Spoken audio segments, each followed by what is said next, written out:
So everyone, आज हम लोग एम, इज एंड आर के ऊपर डिस्कशन करेंगे कि आप इसको कैसे प्रयोग कर सकते हैं अपने अनुवाद करते समय और अपने सेंटेंस को सुधारने में।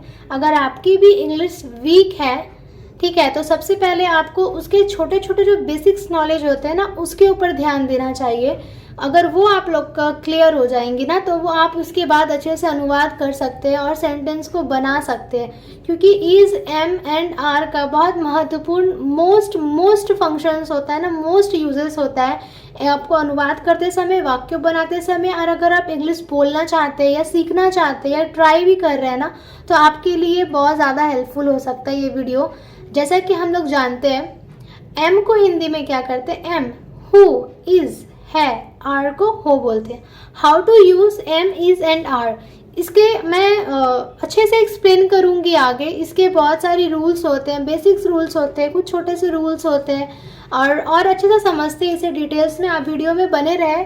आई होप ये वीडियो आपके लिए बहुत हेल्पफुल होंगी। चलिए वीडियो को और अच्छे से विस्तार में जानते हैं। तो अब हम लोग इज, एम एंड आर को अच्छे से जानते हैं। Is, am and are simple present forms of the verb to be. They are used to describe the state, feeling or conditions that something or someone is in. Thus, is, am, are connect the subject to what is being said to about the subject. अब हम लोग यहाँ पे जानते हैं अच्छे से, is, am तथा are का हिंदी अर्थ मैंने पहले ही बताया, who, है और हो होता है। अगर हिंदी में अर्थ में हु, है, हो जाता है, या जिन अर्थों के वाक्यों के अंत में ये तीन जो सेंटेंस है ना, ये अगर लगाए जाते हैं, आप अगर इसका अनुवाद करते समय या इंग्लिश ट्रांसलेशन बनाने के लिए इन वाक्यों को आप कर्ता के अनुसार ही बदल सकते हैं या कर्ता के अनुसार ही इज, एम तथा आर का प्रयोग कर सकते हैं। अब हम लोग यहाँ पे अच्छे से समझते हैं कि सवाल यह है कि किसके साथ इज लगेगा, किसके साथ एम लगेगा और किसके साथ आर लगाना है। यहाँ पे अब हम इसके बाद अच्छे से जानते हैं। तो अब हम लोग इज, एम और आर का कुछ छोटा सा रूल्स देख लेते हैं, ताकि अगर आप ट्रांसलेशन करते हो, अनुवाद करते समय आपको क्या चीज़ पे ध्यान देनी चाहिए, क्या चीज़ पे ध्यान नहीं देनी चाहिए।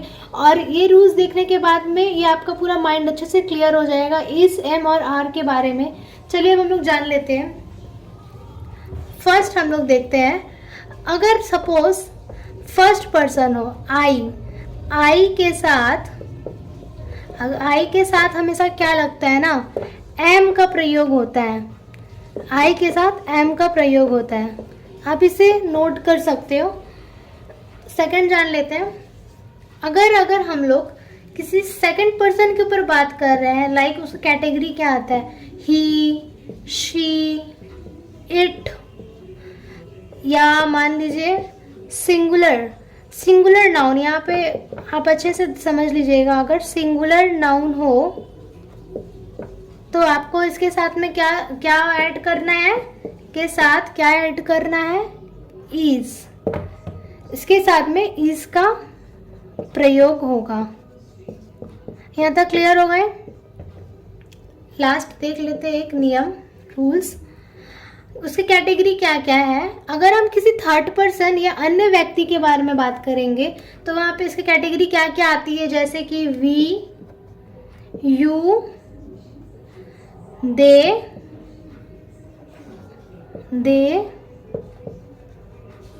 This and last one those तथा यहाँ पे जैसे मैंने बताया सिंगुलर, यहाँ पे क्या था ना, सिंगुलर। देखिए सिंगुलर नाउन के बारे में डिस्क्राइब किया गया है, बट यहाँ पे क्या होगा, प्लूरल नाउन। अगर किसी प्लूरल नाउन के बारे में बताना हो, ट्रांसलेशन करना हो, प्लूरल नाउन्स के बारे में बताना हो, या किसके साथ में क्या लगेगा, आर लगेगा, आर का प्रयोग।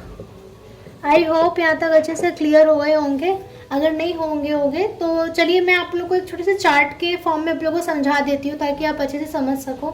चलिए नेक्स्ट देखते हैं। तो मैंने यहाँ पे 3 पार्ट्स डिवाइड किया है अलग अलग, जैसे कि आप लोग देख सकते हो, पर्सन, सिंगुलर एंड लास्ट है प्लूरल।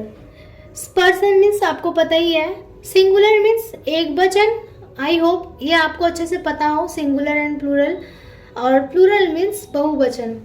अगर मान लीजिए फर्स्ट पर्सन है ना यहाँ पे, तो अगर किसी फर्स्ट पर्सन के बारे में बात किया जा रहा है तो उसका एग्जाम्पल क्या होगा। मान लीजिए सिंगुलर है तो यहाँ पे क्या यूज होगा, I am rich, I am rich.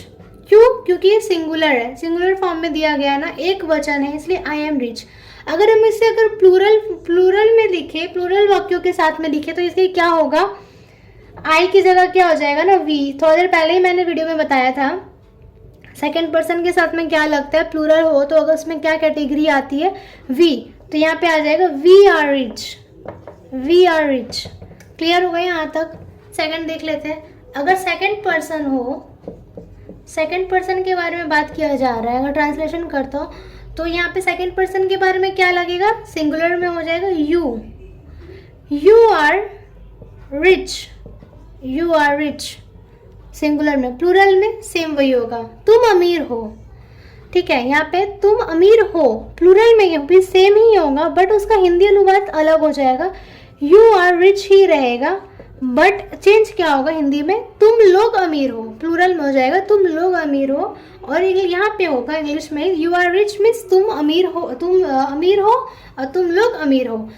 यहाँ पे क्लियर हो गए। थर्ड पर्सन में देख लेते हैं, थर्ड पर्सन में देख लेते हैं, sorry for bad hand writing.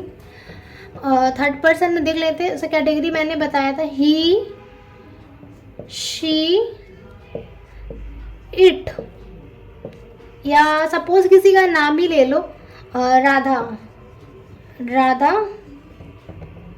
Is rich. Singular में था ना ये, तो ये किसी के नाम, किसी पर्सन का नाम ऐड हुआ है, तो यहाँ पे राधा इज रिच, या he is rich, she is rich, it is rich. ठीक है, यहाँ पे क्लियर हो गया। प्लूरल में क्या देंगे हम लोग, प्लूरल में देंगे हम लोग दे आर रिच या दे आर रिच। क्लियर होगा यहाँ पे आपको एक चार्ट फॉर्म में मैंने डिवाइड फॉर्म में आपको अच्छे से बता दिया। आई होप यहाँ तक क्लियर हो गया। अब इसके बाद हम लोग कुछ बेसिक रूल्स जान लेते हैं जो वेरी वेरी इंपॉर्टेंट है, आप उसको नोट डाउन कर सकते हैं इन योर नोटबुक में। चलिए हम लोग आगे बढ़ते हैं वीडियो के। सो एवरीवन, अब हम लोग कुछ बेसिक्स रूल्स जान लेंगे। वैसे मैं वीडियो के साथ साथ सारे रूल्स आप लोग के साथ में बताती हुई आई हूँ, समझाती हुई आई हूँ, बट मैं यहाँ पे कुछ पॉइंट है, पॉइंट के साथ में आप लोग के साथ क्लियर करूँगी ताकि वो आप लोग के साथ रिवाइज्ड हो सके एंड कोई भी कन्फ्यूजन्स ना हो, आपको ट्रांसलेशन करते समय कोई भी प्रॉब्लम्स ना हो, ये आप अच्छे से ध्यान में रखिएगा। चलिए, हम जैसे कि मैंने पहले ही बताया था बेसिक्स रूल्स में, अगर फर्स्ट पर्सन हो, अगर फर्स्ट पर्सन हो तो फर्स्ट पर्सन के साथ में क्या यूज होता है, सिंगुलर, सिंगुलर नाउन आता है ना, जैसे मैंने बताया था। सिंगुलर नाउन के साथ में क्या यूज होता है, आई। ठीक है, आई मीन्स मैं, तो मैं के साथ क्या लगता है, डेफिनेटली एम ही लगेगा, मैंने क्लियर किया था। यहाँ पे एम का प्रयोग होगा। क्लियर हो गया। नेक्स्ट में देखते हैं। नेक्स्ट में अगर सेम हो, फर्स्ट पर्सन हो, बट यहाँ पे क्या चेंज होगा, सिंगुलर था ना, यहाँ पे क्या हो जाएगा, प्लूरल, प्लूरल नाउन हो। ठीक है, प्लूरल नाउन में क्या हो जाता है, मीन्स वी, तो वी के साथ में क्या लगेगा, वी के साथ में क्या लगेगा, हम या हम लोग हुआ ना, इसका हिंदी अनुवाद वी का, हम या हम लोग हुआ। तो इसका हम लोग क्या जानेंगे, तो वी के साथ में क्या लगता है, हमेशा आर लगता है। ये आप नोट कर सकते हो अच्छे से, आपके लिए बहुत ज़्यादा हेल्पफुल होंगी। तो उसके साथ में प्लूरल फॉर्म में हो या प्लूरल वाक्यों में है तो वी के साथ हमेशा आर लगता है। यहाँ तक क्लियर हो गया। अब हम लोग जानते हैं नेक्स्ट रूल्स। अगर सेकंड पर्सन के ऊपर बात की जा रही है, सेकंड पर्सन हो, अगर सेकंड पर्सन के ऊपर बात की जा रही है और अगर सिंगुलर हो, सिंगुलर नाउन हो, सिंगुलर नाउन हो, तो वहाँ पे क्या हो जाता है, मान लो सिंगुलर नाउन में अगर हो तो वहाँ पे क्या हो जाता है, यू, यू मीन्स तुम, यहाँ तक क्लियर है? यू मीन्स तुम।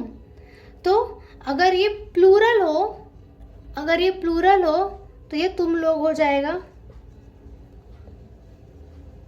प्लूरल हो तो क्या हो जाएगा? यू। यहाँ पे भी सेम है, बस यहाँ पे क्या हो जाएगा ना, तुम लोग हो जाएगा। क्लियर है? लास्ट देख लेते हैं एक और एक दो रूल्स मैंने भी कुछ बनाया है। अगर थर्ड पर्सन पे बात की जा रही हो, थर्ड पर्सन पे,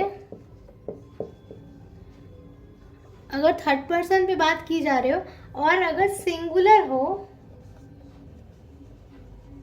एक वचन हो, तो उसके साथ में क्या लगता है ना, ही, शी एंड लास्ट इट। तो उसके साथ में क्या लगता है, नाउन के साथ में क्या लगता है पता है आपको? सिंगुलर नाउन के साथ में अगर सिंगुलर हो, तो अगर थर्ड पर्सन के बारे में जैसे बात की जा रही हो, थर्ड पर्सन, अगर वो क्या हो, सिंगुलर हो, अगर वो सिंगुलर हो, जैसे कि मैंने बताया ही, शी एंड इट का प्रयोग होता है सिंगुलर नाउन में, तो उसके साथ में क्या लग जाएगी, शी के साथ में क्या लग जाएगा, इज लग जाएगा। यहाँ तक क्लियर हो गए? अब हम लास्ट देख लेते हैं, लास्ट एक रूल्स देख लेते हैं। अगर मान लो थर्ड पर्सन, अगर थर्ड पर्सन, वहाँ पे सिंगुलर था ना, यहाँ पे प्लूरल हो, अगर थर्ड पर्सन प्लूरल नाउन में हो तो उसके साथ में क्या लग जाता है, जैसे कि मैंने बताया, उसके साथ में क्या लग जाता है, दे। उसके साथ दे का प्रयोग होता है, उसके साथ दे का प्रयोग होता है। तो यहाँ तक आप लोग क्लियर हो गए? आई होप आपको दीज, दैट एंड इज अच्छे से समझ में आ गया होगा। कुछ भी जो कन्फ्यूजन्स है वो क्लियर हो गई होंगी। अगर वीडियो पसंद आए तो वीडियो को ज़रूर सब्सक्राइब करें, बेल आइकन को हिट करें, ताकि मेरे जो भी लेटेस्ट वीडियो आप तक पहुंच सके। मैं एजुकेशन से रिलेटेड वीडियो हमेशा बनाती रहती हूं और आपके लिए वीडियो बहुत ज़्यादा हेल्पफुल होंगी। आप वीडियो को सब्सक्राइब, मेरे चैनल को सब्सक्राइब कर सकते हैं। मेरे चैनल को ज़रूर सब्सक्राइब करें, बेल आइकन को हिट करें और वीडियो पसंद आए तो एक लाइक दे दें। और कोई भी क्यूरी हो तो मेरे कमेंट सेक्शन में कमेंट करें। And thanks for watching.